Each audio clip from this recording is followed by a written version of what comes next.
Tina Lentz lives with a pretty uncomfortable cough. You'll know it.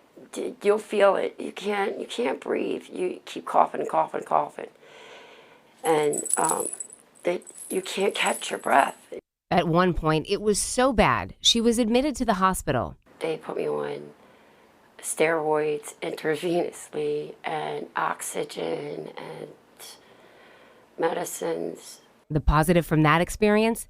It got her in Dr. Albert Polito's office at Mercy Medical Center.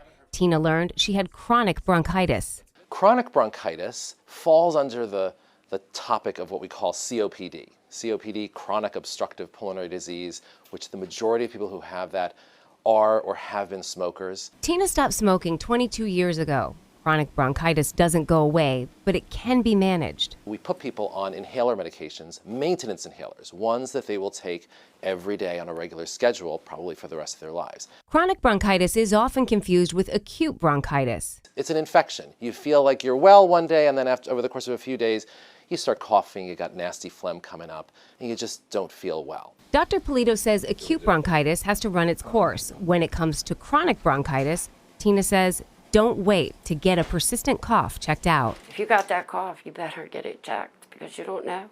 You don't know if you got a cold or if it is the bronchitis. Megan Pringle, WBAL TV 11 News.